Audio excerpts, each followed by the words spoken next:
Olá, tudo bom? Bom revê-los para mais um estudo no nosso canal Espiritismo Sem Tabu. Mais uma oportunidade de reflexões em torno da doutrina espírita, trazendo temas importantes do nosso cotidiano, que sempre geram dúvidas, alguns questionamentos e que a gente acha bacana trazer esse debate, essa coisa da reflexão, dentro da ótica da doutrina espírita para todos esses temas. E hoje vamos falar da inseminação artificial. E aí vamos passar pela fertilização in vitro, sobre a questão da genética, vamos bater um papo que vai dar um pouco do complemento, e aí quem quiser pode ir lá no nosso segundo vídeo do canal, quando falamos sobre as células-tronco embrionárias, a gente tratou um pouquinho de alguns assuntos relacionados à inseminação artificial de maneira bem superficial. E hoje nós vamos entrar mais profundamente neste tema, que é bem interessante. Com o subtítulo Vós sois deuses. Por que botamos esse termo? Para que a gente possa refletir que uma das polêmicas em torno do tema, como sempre na questão religiosa científica, é essa questão do homem querer fazer o papel de Deus, do homem querer ocupar um papel que, teoricamente, na visão religiosa, é apenas responsabilidade de Deus. E que nós não teríamos que interferir em certas coisas. E esse assunto é um assunto bem interessante, porque a gente vai ver bem claramente a importância de nós, homens, seres humanos, no papel de artífices da criação, né? no papel de ferramentas de Deus no processo evolutivo do planeta. E aí nós vamos debater sobre alguns assuntos bem interessantes, sobre a questão da culpa, da infertilidade, né? Vamos falar sobre vários assuntos, né? Qual a visão espírita disso? Seria castigo a infertilidade? Como funciona a questão da inseminação artificial? E os embriões congelados, como ficam? Né? E os embriões que não são utilizados, como ficam? Então são algumas debates bem interessantes sobre esse tema, bastante legal da gente conversar sobre a ótica espírita.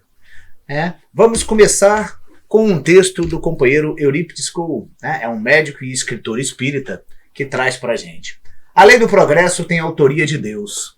Como todas as demais leis divinas, é perfeita. Um detalhe nessa lei que expõe de maneira cristalina o amor do Criador pela criação, mundos e seres vivos.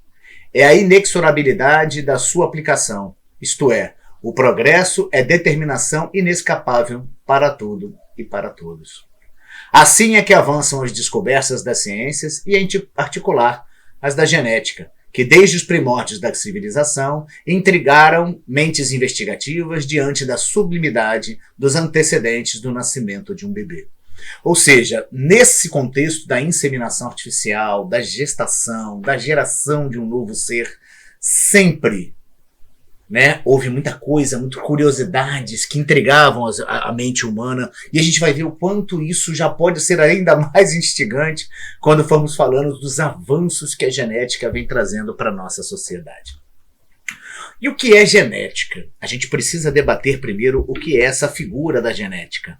Né, esse assunto bem bacana, que trata, como eu falei, das células-tronco embrionária e de vários outros temas bem legais, né, com relação à evolução do homem.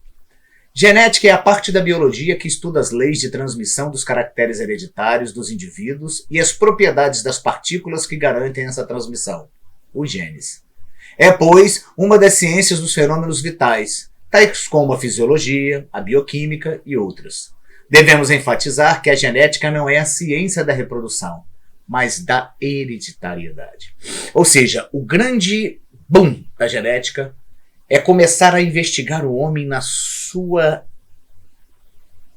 no mundo microscópico, né? Trabalhando no DNA, trabalhando na coisa menor, buscando mais a fundo entender a perfeição dessa máquina que é o corpo humano. E ajudando na evolução desse mesmo corpo, quantas coisas já foram conquistadas na humanidade, graças aos avanços da ciência. Eu sempre gosto de falar da mais simples. Imagina o que seria do homem sem os analgésicos. Né? O que seria dos homens sem os anestésicos. Né? O que seria de nós sem os avanços da biomedicina, da genética? Então a gente tem que refletir muito profundamente sobre qualquer um tema que tenha a ver com a genética. A gente trouxe um pouquinho para a gente começar a pensar o que é infertilidade, o que é esterilidade, para que a gente possa entender. A infertilidade é quando um casal não consegue a gravidez desejada ao fim de um ano de vida sexual ativa e contínua, sem estar usando nenhum método contraceptivo.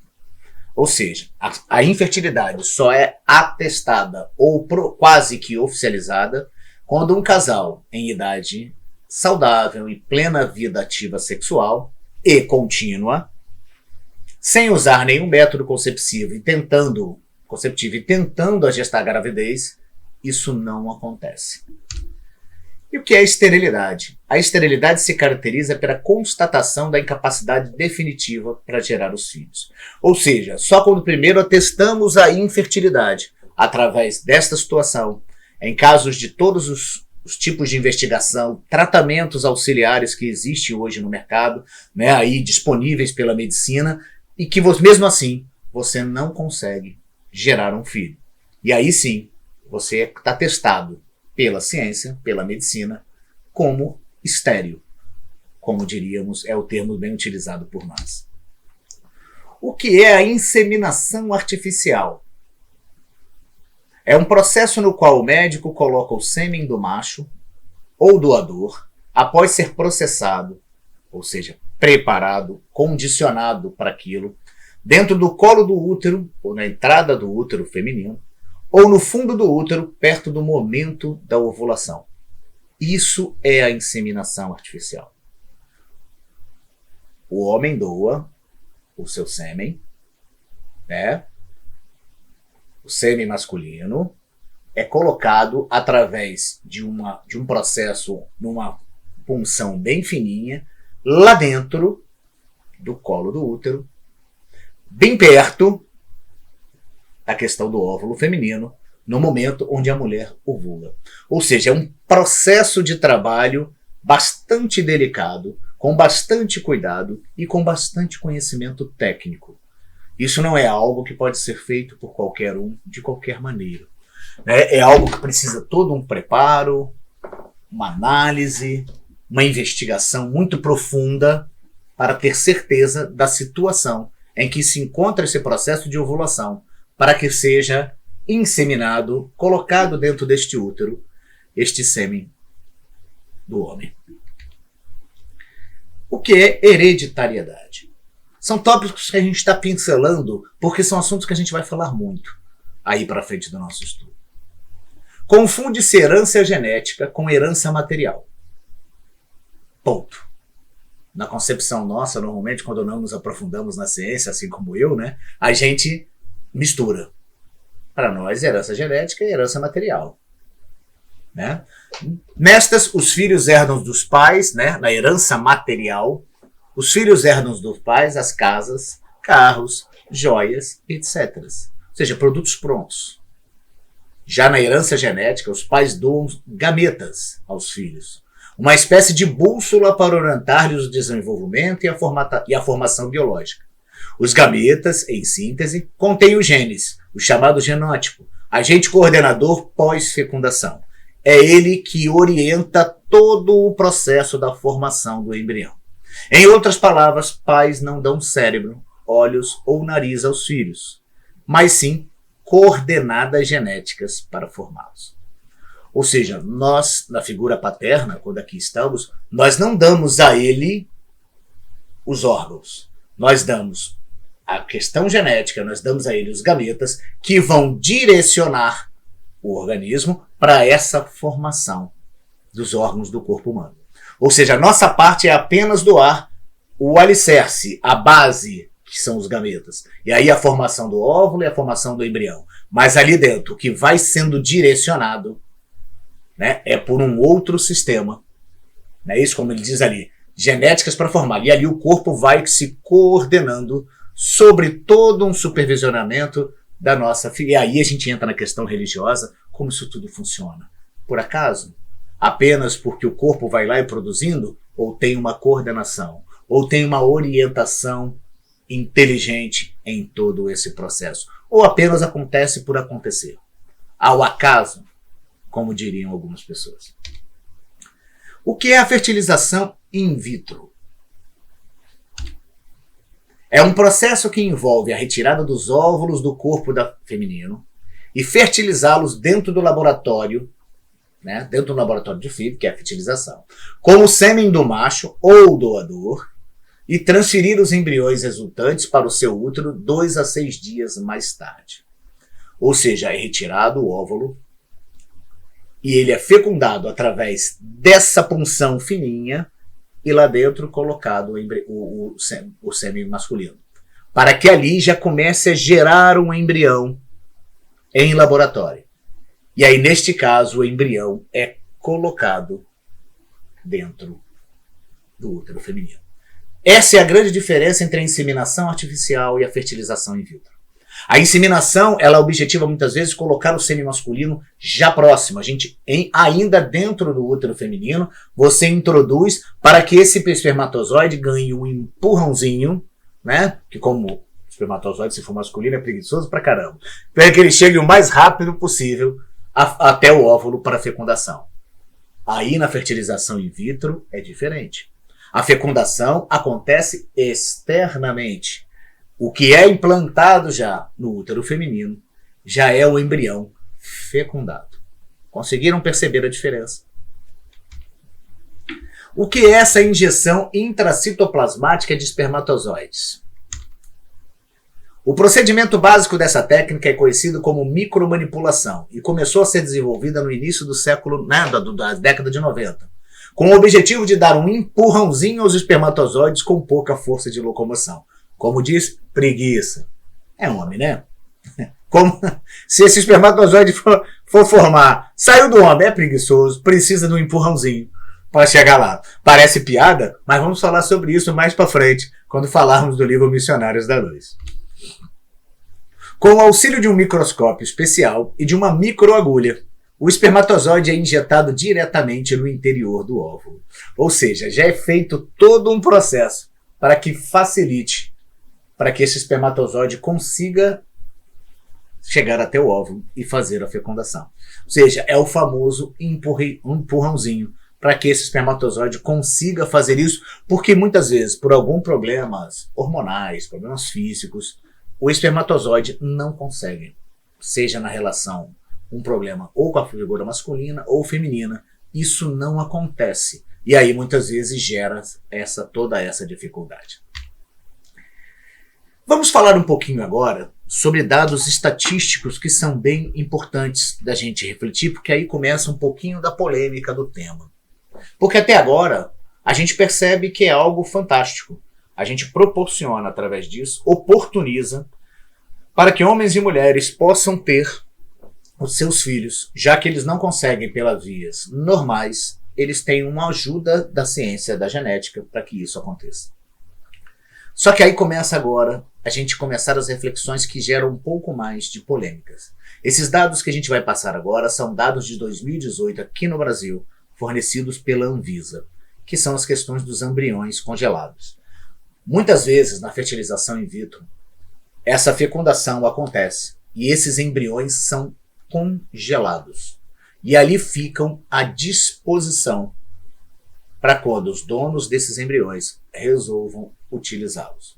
É muito comum hoje que pessoas façam isso na idade bem fértil, fecundem se não quer, que não querem ter filhos nesse instante, congelem e amanhã se utilizem desses óvulos congelados, desses embriões congelados, para mais para frente conseguirem gerar os seus filhos.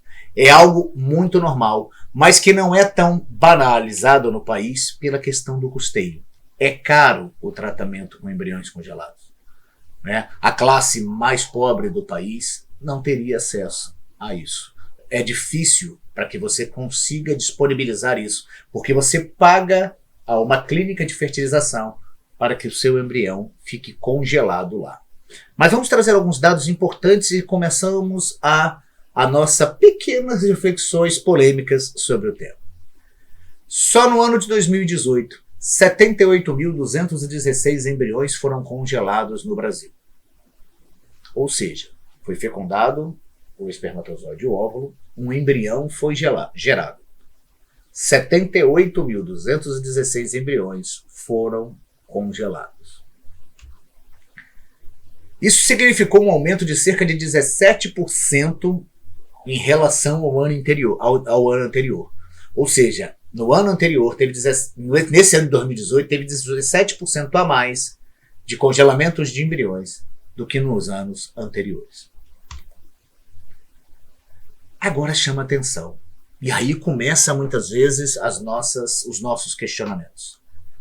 Dos 78.216 embriões congelados, 65.689, ou cerca de 83% deste total, foram descartados. Doados para pesquisa com células-tronco embrionárias no Brasil, no período de 2008 a 2017, foram doados 1.363 embriões, que foram feitos, gerados e construídos para cirurgias com células-tronco. Vamos lá, vamos começar a debater o assunto. Quando falamos lá atrás nas células-tronco, no nosso segundo estudo do canal, a gente falou de uma das polêmicas das células-tronco que girava em torno da vida. Porque são embriões que são criados e são extraídos do núcleo deste embrião células que são capazes de se replicar. E a ciência trabalha muito forte para que essa tecnologia, essa capacidade, esse desenvolvimento possa salvar muitas e muitas e muitas vidas no futuro. Né? Porque a ciência trabalha com a perspectiva de que através dessas células-troncos a gente consiga gerar em laboratório outros órgãos do corpo humano. Imagina você poder substituir alguém que tem uma lesão grave num rim, né? Ou que tem qualquer outro órgão, e você pode substituir por um órgão gerado por células-troncos em laboratório. Isso é fantástico.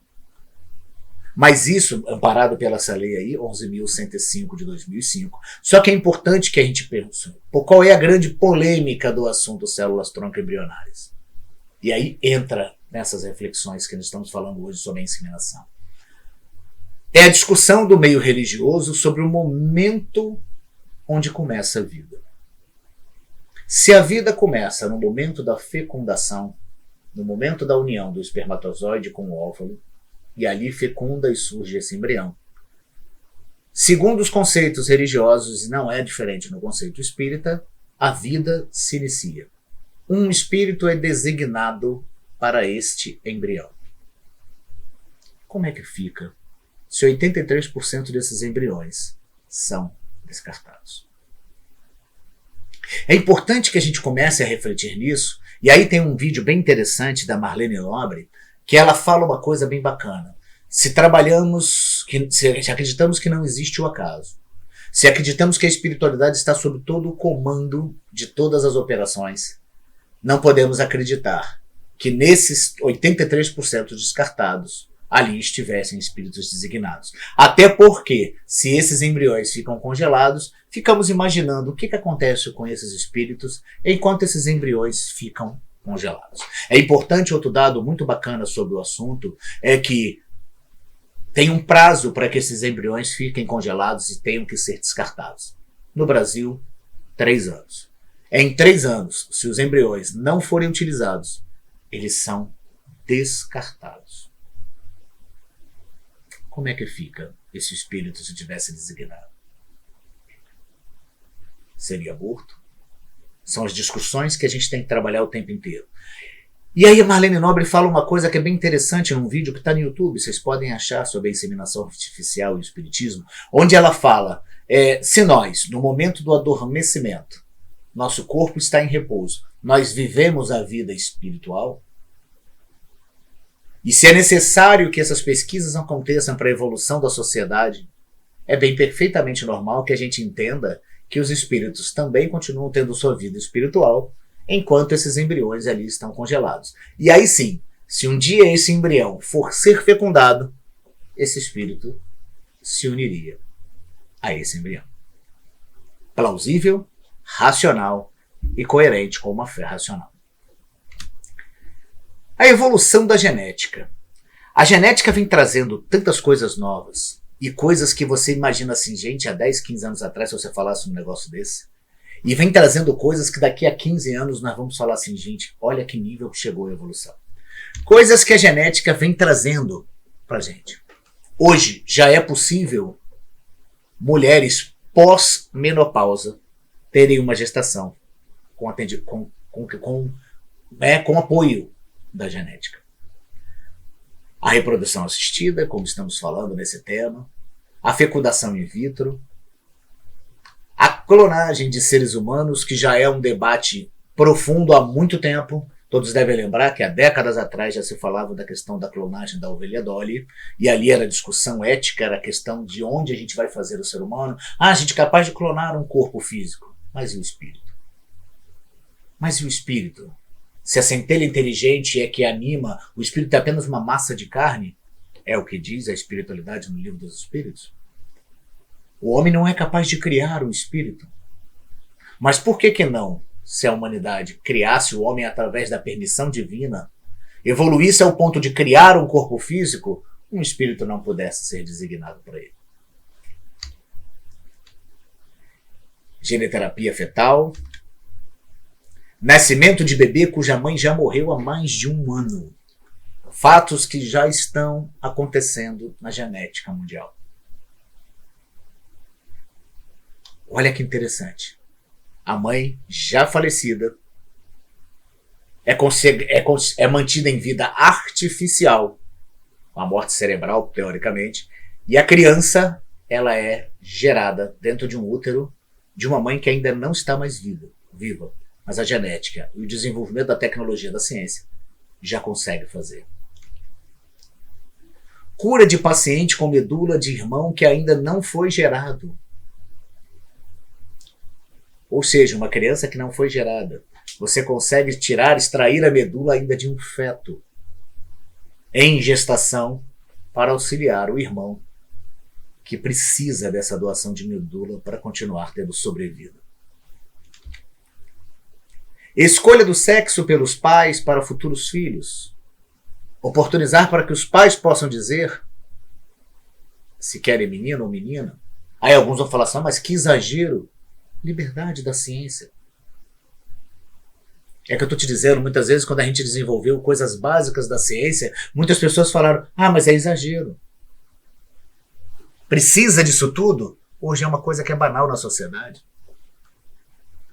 É capaz de algumas pessoas lá atrás terem falado que o anestésico era desnecessário. Estava tirando do homem a força de suportar a dor. Hoje é uma discussão que existe no meio, inclusive, na questão dos partos. Do parto normal e do parto através da cesariana. E técnicas futuras, onde a ciência hoje já caminha para conquistar e realizar. Olha isso. Diagnóstico no bebê de tendências e comportamentos quando for um adulto. Nós não estamos falando de uma formação física. Estamos falando de formações psicológicas. É possível, no futuro, que a ciência desenvolva uma capacidade de você perceber tendências e comportamentos de um feto que ainda está sendo gerado, ou de um bebê muito jovem, onde você consiga, através de exames e técnicas, descobrir que, de repente, por exemplo, eu, Renato, tenho tendência ao alcoolismo, que eu tenho tendência às drogas, que eu tenho tendência à depressão, que eu tenho tendência. E você consiga já tratar o bebê ainda em tenra idade. Alguém duvida que a ciência seja capaz disso? Nascimento sem gestação em útero. Você está de brincadeira, não é, Renato? Em uma entrevista de um programa que a gente assistiu uma vez, alguns anos antes do desencarne de Chico Xavier, Chico já falava em uma entrevista que a espiritualidade nos fala que com o processo evolutivo da humanidade, com o processo evolutivo do espírito, onde o espírito não precise mais das dores físicas na hora de gerar um filho, filhos poderão ser gerados em úteros artificiais, onde a mulher não vai sofrer, onde a mulher não vai ter as dores, os problemas e as dificuldades. Aí tu vai falar assim, nossa, mas aí tá tirando isso. Sim, tá tirando da mãe essa sensação de ver o filho crescer. Isso ainda é importante no nosso processo e grau evolutivo. Quando o espírito, no processo evolutivo, ao atingir a evolução de entender que o que ele está girando é um espírito, não mais matéria, isso tudo muitas vezes vai perder o seu sentido. Ah, mas pode sim, sim. O que é adoção? Quando você ama, cria, dá a sua vida por alguém que não foi gerado no seu útero. Que não foi gerado na sua entranha, que você não sentiu chutar, que você não passou mal, que você não teve enjoo, que você não teve desejo. Mas você ama. Porque a adoção é sentimento de espírito em evolução, evoluído. Onde conseguiu descobrir o sentido do amor de uma maneira mais ampla. E nascimento de bebês de pais mortos há anos. Eles conseguirem extrair DNA e conseguirem gerar filhos de pessoas que já tenham desencarnado. E você conseguir em laboratório gerar filhos desta pessoa, geneticamente comprovado que seria desta pessoa. Ou seja, processos de evolução que a gente precisa perceber que se a ciência chega a esse nível, chega porque assim a inteligência suprema quer. Se a ciência chega a este patamar, é porque a força criadora, Deus, o nome que você quiser dar, assim permite. Vamos falar um pouquinho sobre fertilidade, né, que é o grande assunto onde a gente fala da importância da fertilidade.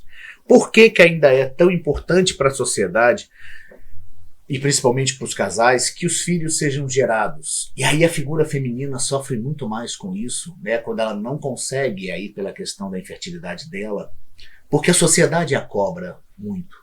A sociedade cobra culturalmente da mulher muito mais a responsabilidade da questão da fertilidade. Historicamente, né, vamos lá, o que é a fertilidade na história? É clara a importância da terra, a clara importância na terra do início da vida coletiva humana, especialmente na antiguidade, e da reprodução quase que obrigatória devido à alta taxa de mortalidade. O termo fertilidade está sempre associado a uma figura divina, geralmente uma figura feminina, indicando o dever moral da gestação feminina. Pronto. Só isso já dá para um estudo de mais de 1 hora. Uma sociedade antiga, onde a alta taxa de mortalidade era enorme, onde a previsão de vida, né, de tempo de vida era curtíssima, e em sequências de pragas, pestes, pandemias, uma sociedade que vivia em número reduzido, valorizava extremamente a necessidade da fertilidade e do nascimento de novos seres para povoar, popular a Terra. E isso sempre foi ligado a uma figura divina, como se fosse um simbolismo de que algo de Deus é que trata o processo. Lógico que misturado com todas as crenças que tinham Deus, eram politeístas, tinham deuses separados para a fertilidade. E sempre ligado à figura feminina. Até porque a obrigação de gerar era da mulher. E a única condição de gerar é da figura feminina. Hoje, com a fertilização in vitro, mesmo assim, é necessário o útero feminino para que esse embrião seja fecundado. Então, só para que a gente seja gerado, só para que a gente possa entender a cobrança que é em cima da figura, porque era dever moral. Em sociedades antigas, e até no Brasil do início do século passado, a mulher que não conseguia ter filhos, muitas vezes o marido tinha direito de abandoná-la, porque ela não era capaz de reproduzir. Para pensar. Pouco importava o sentimento, e imagina a pressão psicológica que era em cima de uma mulher que não conseguia ser mãe. A gente trouxe alguns nomes famosos na cultura, né, no folclore dos países, no histórico, né? Freia, deusa nórdica da fertilidade. São deusas da fertilidade. Ísis, deusa egípcia da fertilidade. Hera, deusa grega. E Juno, deusa romana todas deusas da fertilidade, figuras femininas. Podemos perceber que as imagens são sempre sensuais e provocantes. Belas mulheres com belas curvas, porque ligar fertilidade e sexualidade era necessário. Era necessário em nossa sociedade que as duas coisas sejam interligadas.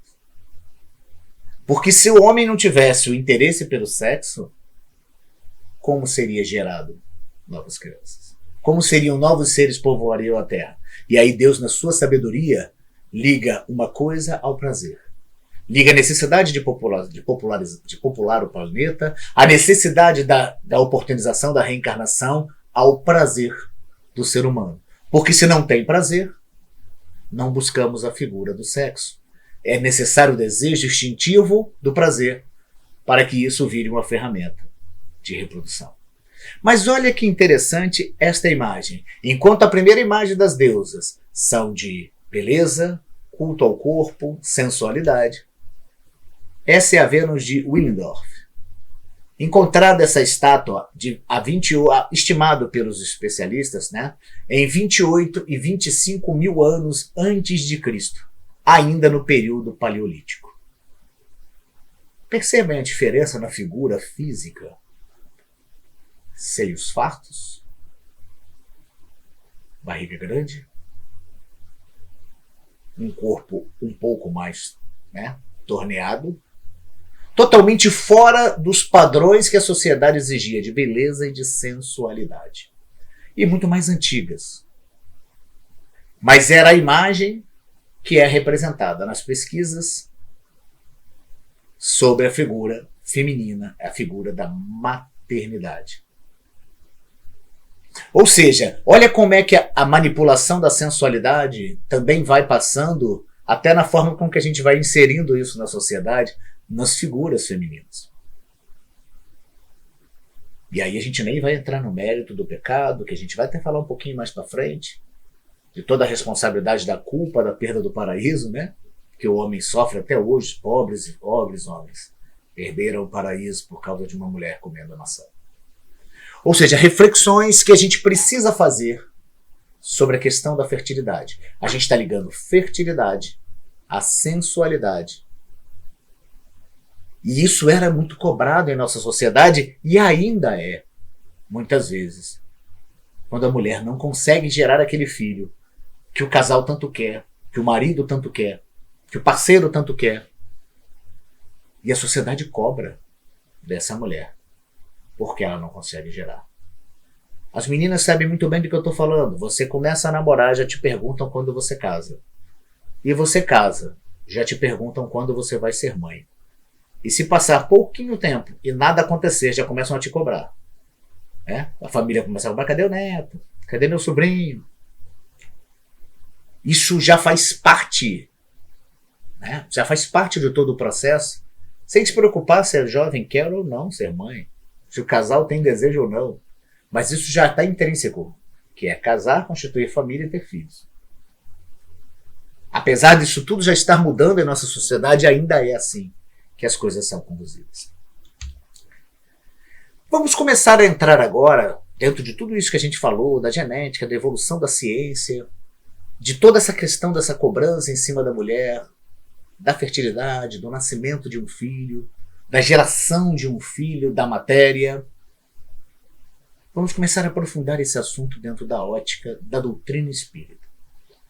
Prometendo a vocês um debate claro, uma conversa clara, com focos bem claros, sem mascarar, né? Sem buscar uma linguagem objetivo. Para isso é necessário esse espiritismo sem barreiras e sem tabus. Kardec, na Gênese, lá no capítulo 4, nos itens 9 e 10, fala sobre essa coisa da ciência e religião. Uma polêmica eterna. Até hoje. Ele mexe, surge um novo caso, briga religião e ciência. Kardec dizia assim: a ciência tem por missão descobrir as leis da natureza. As leis da natureza quer dizer leis divinas. Se a religião se nega a avançar com a ciência, esta avançará sozinha. Somente as religiões estacionárias podem temer as descobertas da ciência. Uma religião que não estivesse por nenhum ponto em contradição com as leis da natureza, nada teria que temer do progresso e seria invulnerável. Olha a profundidade deste texto que Kardec traz para nós. Cabe à ciência e ao homem como seu instrumento desvendar os mistérios da natureza conforme o seu processo evolutivo. E ele diz que se nós não acompanharmos a evolução dessa ciência, ela vai avançar querendo nós ou não. Por isso, na história da humanidade, por mais períodos de trevas que passamos na história da humanidade, fruto da ignorância das religiões, a ciência avançou. Porque é vontade divina. É desejo de Deus que isso aconteça e aí o homem não consegue atrapalhar. E ele fala, somente as religiões estacionárias podem temer as descobertas da ciência. Somente a ignorância, o poder pelo poder, ter o poder na mão para manipular, é que faz com que o homem ache-se capaz de atravancar o desenvolvimento da ciência. Apenas porque o desenvolvimento da ciência atrapalha interesses, muitas vezes materiais apenas. Uma religião que não estivesse por nenhum ponto em contradição com as leis da natureza, nada tem a temer. Se surge algo novo, é o que Kardec falava, é necessário que o homem estude, aprofunde, busque dentro do desenvolvimento ético, científico, conhecer. E se a ciência prova que isso é importante para a evolução, cabe à doutrina espírita se adaptar, sim, às evoluções da ciência. Ah, mas sempre foi assim, a doutrina espírita sempre evoluiu, a gente ouve isso. Mentira. Quando trouxemos aqui o estudo da doação de órgãos, a gente falou. Lá no início, no final da década de 80, início da década de 90, quase todas as religiões eram contrárias à doação de órgãos. E aí no meio espírita a gente dava uma maquiada falando sobre a questão, não, mas tem que tomar cuidado porque o espírito ainda pode não tá preso à matéria e aí vai sentir a doação de órgãos. Formas maquiadas de lutar e resistir ao avanço da ciência. E aí, como falamos lá nas células tronco-embrionárias e outros temas da ciência, ainda hoje, gente, faz parte de dogmas religiosos o não uso da camisinha dos anticoncepcionais. Ainda hoje. Ainda hoje se evita falar da sexualidade, que é um processo de evolução científica, porque incomoda interesses religiosos. Na questão da sexualidade, então, ainda envolve o problema do preconceito feminino. Vamos refletir. E aí eu brinquei, entre parênteses, polemizar, porque polemizar é necessário. Na questão 344, nós citamos lá atrás, e temos que trazê-la no estudo como inseminação artificial, como congelamento de embriões, em que momento a alma se une ao corpo, o livro dos espíritos. A união começa na concepção, mas não se completa senão no momento do nascimento. Desde o momento da concepção, o espírito designado para tomar determinado corpo, a ele se liga por um laço fluídico, que se vai encurtando cada vez mais, até o instante em que a criança vem à luz. O grito que então se escapa de seus lábios anuncia que a criança entrou para o número dos vivos e dos servos de Deus. Ou seja, é a grande polêmica. Se a união de um espírito começa no momento da geração do embrião, da fecundação, e esse embrião é fecundado e congelado, como fica o espírito?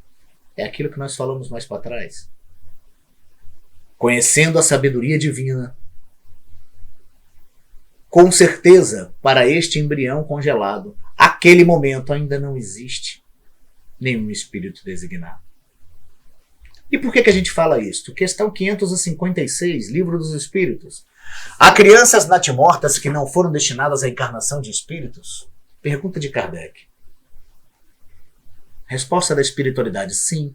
Há as que jamais tiveram um espírito destinado aos seus corpos. Nada devia cumprir-se nela. É somente pelos pais que essa criança nasce. E aí trata do processo de muitas vezes os nenéns, os bebês que nascem muitas vezes desencarnam muito rápido, por problemas e anomalias da matéria. E aí ele deixa claro que isso muitas vezes é apenas um processo de amadurecimento e evolução dos pais, de reequilíbrio com as leis de causa e efeito. Mas aí na primeira parte ele diz: há corpos que jamais tiveram um espírito destinado. Ou seja, esse embrião, quando é fecundado, gerado a matéria embrião, matéria é corpo físico e congelado, não estamos congelando um espírito para ele designar. Mas como é que funciona isso? E quando ele for nascer? Quando formos descongelar esse embrião para fecundar no útero feminino? Sim, neste momento, a espiritualidade irá designar o espírito que a ele irá se ligar. Não é mais lógico, não é muito mais racional do que simplesmente condenar, criticar, simplesmente baseado em ideias que a gente não quer refletir, baseado em pré-conceitos, ou em limitações, ou em medos que muitas vezes a religião tem, ou o religioso tem, de que a ciência a sobreponha. E nós, no meio espírita, parece que esquecemos que somos filosofia, ciência e religião. Melhor, ciência, filosofia e religião, nesta ordem. As descobertas da ciência. Olha o que diz lá no Livro dos Espíritos, na questão 19. Não pode o homem, pelas investigações científicas, penetrar alguns dos segredos da natureza? Ou penetrar alguns dos segredos de Deus? A ciência lhe foi dada para o seu adiantamento em todas as coisas. Ele, porém, não pode ultrapassar os limites que Deus estabeleceu. Muito bom para a gente debater essa pergunta e essa resposta.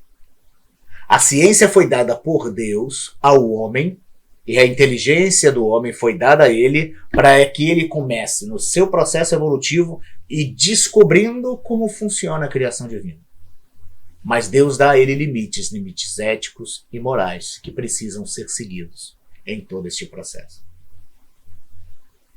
Ao homem foi dada a capacidade de descobrir lá os elétrons, criar o átomo, e aí daí descobrir a energia nuclear, que hoje é tão importante nos tratamentos médicos e científicos, mas o homem usou ela para criar uma bomba atômica, para criar armas. Mas aí é o momento onde o homem ultrapassa os limites que Deus estabeleceu para o seu desenvolvimento moral e intelectual. Na Gênesis, capítulo 1, número 55, sobre a necessidade que a espiritualidade, que a doutrina espírita tem de caminhar com a ciência, senão ficaremos para trás. As descobertas que a ciência realiza, longe de o rebaixarem, glorificam a Deus. Tudo que o homem desenvolve só mostra a capacidade do Criador. Unicamente destrói os que os homens edificaram sobre falsas ideias que formaram de Deus. Repetindo o que já mencionei, caminhando de par com o progresso, o Espiritismo jamais será ultrapassado, porque se novas descobertas demonstrassem estar em erro acerca de um ponto qualquer, ele, o Espiritismo, se modifica nesse ponto. Se uma verdade nova se revela, ele a aceitará. Olha a profundidade destes ensinamentos de 1867. 68. Caminhando em paralelo com o progresso, o Espiritismo jamais vai ser ultrapassado. Ou seja, analisando a evolução do homem, a evolução da ciência, percebendo a importância da ciência na evolução da humanidade, nós estaremos sempre a par, ao lado do processo evolutivo. E se nova coisa surge, é necessário ao Espiritismo de coração e mentes abertos ser capaz de pesquisar e analisar. Vamos falar um pouquinho daquilo que a gente comentou lá atrás. Livros Missionários da Luz. Quando a gente fala do processo e do envolvimento da espiritualidade em todo um processo reencarnatório. No ano de 1945, com a primeira edição do livro Missionários da Luz, esse admirável espírito, André Luiz, repassou preciosidades informativas pela psicografia, abnegação e valor mediúnico de Chico Xavier. Com efeito, André Luiz trouxe em primeira mão, segundo seus humildes conhecimentos espíritas, detalhada operação do campo da biologia molecular, já descrita nesta obra no capítulo A Genética e a Vida. Este, particularmente, um dos melhores livros espíritas que eu li. Não seria uma fecundação assistida? Olha isso. André Luiz, no capítulo 13 e 14, descreve minuciosamente como se processa a reencarnação, exemplificando um caso de fecundação assistida por construtores espirituais. Vê-se ali como os construtores espirituais agem, selecionando dentre milhões. Lembra lá do que a ciência falou? Lá atrás, no início do estudo, quando a gente fala da escolha do melhor espermatozoide para ser fecundado.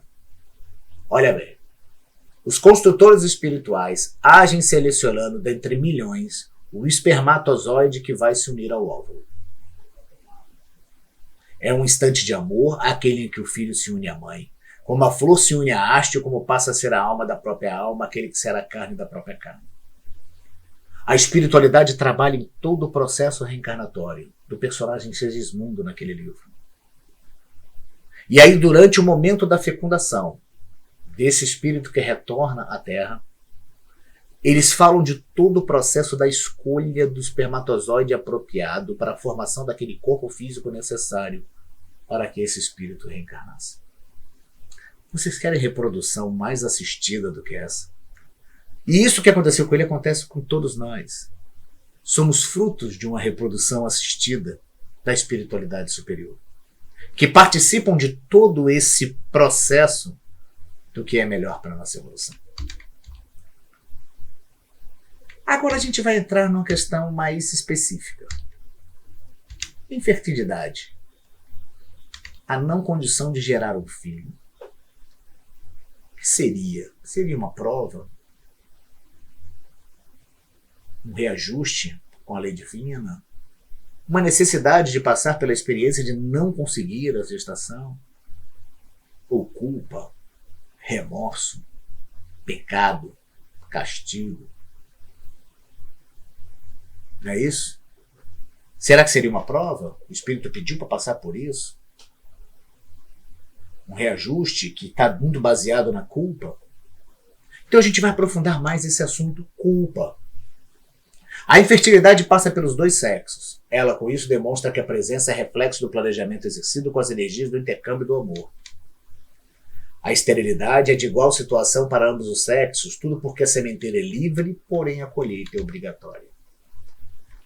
A doutrina espírita nos ensina, através do axioma de causa e efeito, que tudo o que fazemos de bom ou maldoso reflete-se em nós mesmos. É um texto chamado Infertilidade numa Visão Espiritual, da Rede Amigo Espírita.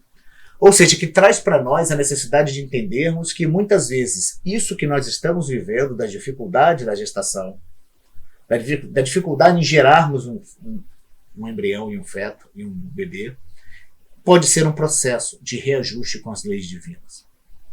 Mas não para carregarmos na culpa e no pecado, no remorso, que a gente paralisa, e sim na necessidade de conscientização e movimento. O que a gente quer dizer com isso?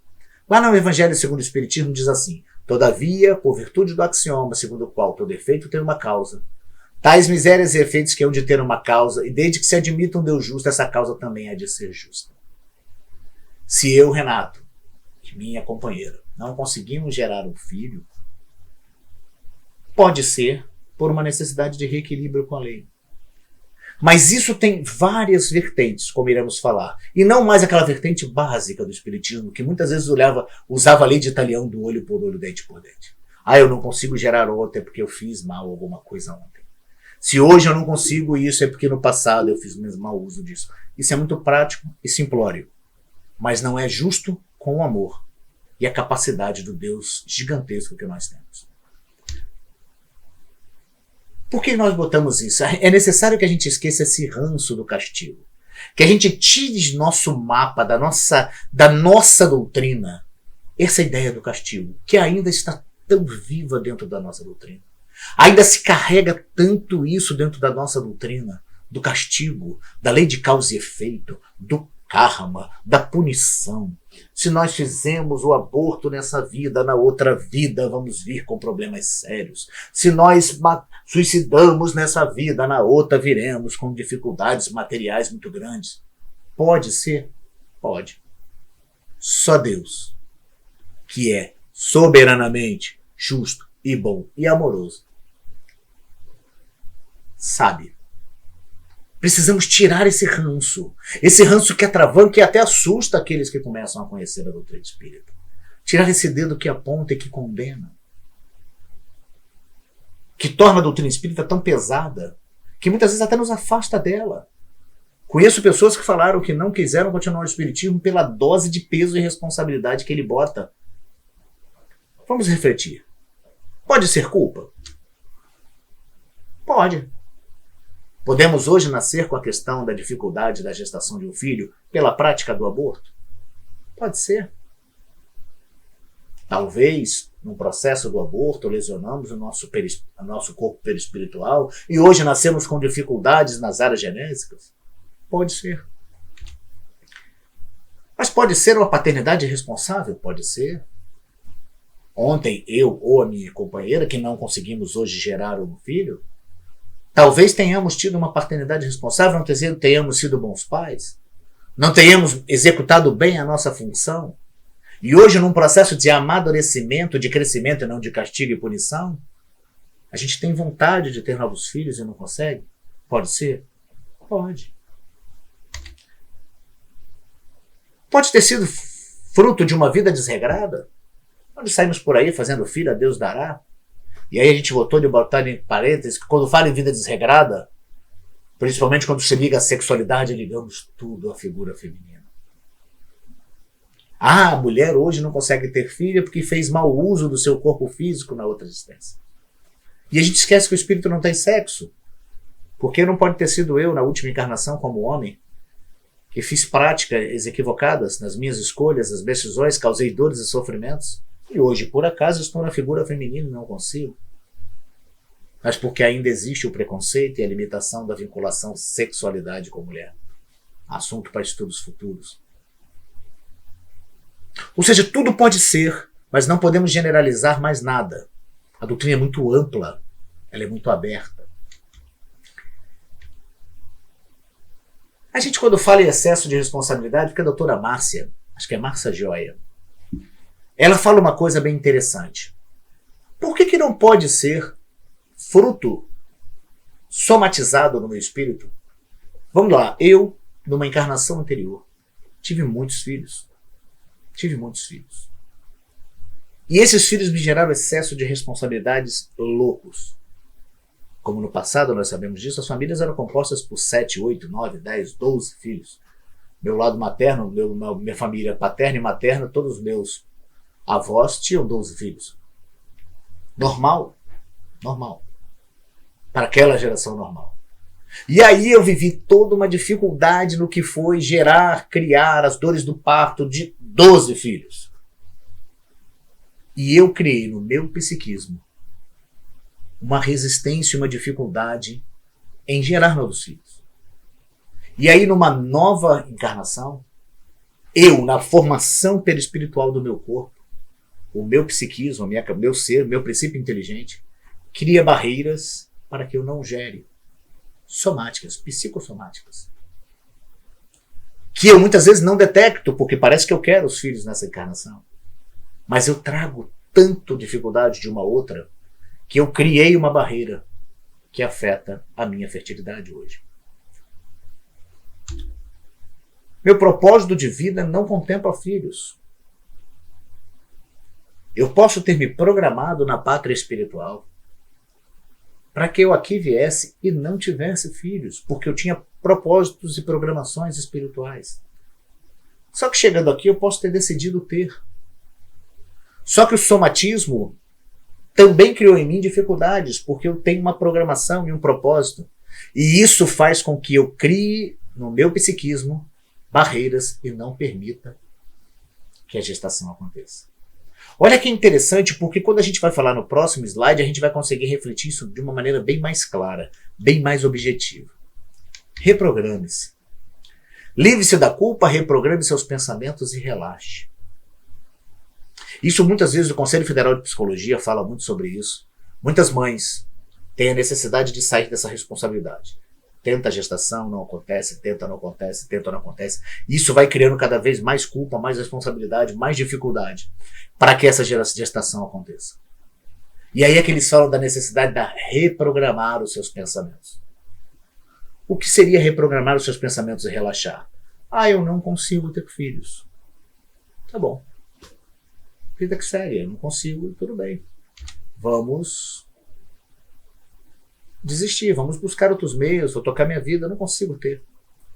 E o que mais acontece é que quando a gente se reprograma, se aceita, relaxa, compreende esse processo, a gente elimina esse bloqueio e uma gravidez acontece. Conhecemos alguns casos, quando a gente fez o primeiro estudo sobre a inseminação artificial, a adoção, de famílias que falavam sobre isso. Tentavam a gravidez e não conseguiam. Não conseguiam a gravidez. Num determinado momento chegavam a uma conclusão: gente, não vai dar, a gente não vai conseguir. Eu e meu marido, nós não vamos conseguir gerar um filho. Então vamos fazer uma coisa, vamos adotar. E era só fazer o processo de adoção, relaxar todo aquele psiquismo de culpa que carregava, começar a doar e deixar que seu amor transborde pelaquela adoção, e engravidam logo depois. Quase todos nós conhecemos um caso próximo desse jeito. Porque a gente se reprograma psicologicamente, a gente reprograma os nossos pensamentos, a gente sai da culpa, da penalidade, do castigo, e a gente deixa que o amor transborde. Neste momento, a gente muda até o nosso metabolismo, muda até o nosso corpo físico. E isso não aconteceu, mesmo que não seja, não conseguiu, relaxou e não conseguiu. E aí sim, vamos para o maior ato de amor. A maternidade e a paternidade adotiva. Que é isso, né? A adoção é um termo ligado à impossibilidade de uma mãe que não tem condições biológicas naturais, por infertilidade, por uma série de situações e de juridicamente conseguir filhos. Ou seja, pessoas que não conseguem hoje, cientificamente, de ter seus filhos fisicamente através de uma gestação, da relação sexual, normal, dos procedimentos normais. Em vez de optar pela inseminação artificial, ou de optar por uma barriga de aluguel, ou de optar por outro tipo de assunto, opta por doar o seu amor na adoção. Oportunizar para que outros espíritos que já foram gerados e muitas vezes abandonados possam receber amor e carinho. E nesse momento é o que é mais interessante que a espiritualidade nos fala. Aquele seu filho que poderia ter sido gerado fisicamente através de uma gestação normal, que estava designado na espiritualidade, mas que por algum motivo você não conseguiu gerá-lo, ele continua ligado a você e vai chegar até você através do processo de adoção. Espíritos que estão preparados e organizados para viver uma experiência conjunta irão se reunir em determinado momento através da ferramenta maior do amor de adoção, da adoção. É uma maternidade especial. Um texto da Associação Médica Espírita Brasileira. Sim, é uma maternidade especial. Porque apesar de não ser uma maternidade biológica, gestada no útero, o é no coração e na mente. As pessoas que se envolvem, tanto o pai quanto a mãe e a família, têm de ter uma vontade forte e um compromisso com esse ideal. Porque as dificuldades jurídicas, familiares, sociais e psicológicas devem ser levadas em conta e são importantes. Adotar é um ato lindo de amor. É um ato de desapego da matéria total, porque você ama. Você verdadeiramente ama o seu próximo, sem que esse próximo tenha tido necessidade de ser gerado dentro de você. Você ama, pura e simplesmente. E esse amor é capaz de suplantar todas as dificuldades. Que a gente sabe que ainda uma sociedade atrasada como nossa tem com o processo de adoção. Então, adotar é se doar. É se doar integralmente por alguém que não tem o seu sangue. E não tem. mas ele tem o seu espírito. Ele faz parte de você na sua maior autoridade, que é a questão da essência espiritual. O amor do olhar, o amor do toque. Daquela criança que você bate o olho uma vez e se apaixona. Então, se os processos que a ciência oferta para a gente hoje, através da inseminação artificial, ainda não te atende, ou se você ainda, de repente, foi tocado pelo sentimento do amor incondicional da adoção, adote. E se não quer optar pela adoção, não quer optar pela inseminação, vá se doar em amor à sociedade. Ao seu sobrinho, ao seu neto, ao seu sobrinho, seu neto não, né? Ao seu sobrinho, ao filho do seu amigo, ao jovem vizinho, no trabalho voluntário, na evangelização de uma casa espírita. Não lhe falta a oportunidade de doar essa carga energética chamada amor. Terminamos com uma frasezinha de Hermance Dufour, no livro Escutando os Sentimentos. Quando conseguirmos melhor desenvoltura para mapear nossa vida moral com intenções nobres, renovaremos a conduta manifestando serenidade e autocontrole. O caminho é universal. É o mesmo para todos. O bem e o amor. A forma de caminhar, porém, é essencialmente individual e particular. Cada um escolherá a sua forma de externar tudo de belo que tem guardado em seu coração. Muito obrigado pela atenção de todos. Nossas fontes são essas: o livro A Gênese, esse maravilhoso livro Missionários da Luz, o nosso amado Evangelho segundo o Espiritismo, o livro Escutando os Sentimentos de Hermance Dufour, o Livro dos Espíritos e textos do Rede Amigo Espírita e do Portal dos Espíritos. Agradecemos muito a atenção de todos, todas as pessoas que estão participando, que estão comentando, aqueles que estão lá dando sugestões, questionando. Maravilha! Muito obrigado por prestigiar o canal, por se inscrever, por dar o seu joinha, como diz todo mundo, né? Mas o mais importante e o objetivo da criação do canal é a reflexão. É mexer com os nossos conceitos, nos tirar da zona de conforto e paralisia. Fiquem com Deus, que Jesus nos abençoe e até o próximo estudo.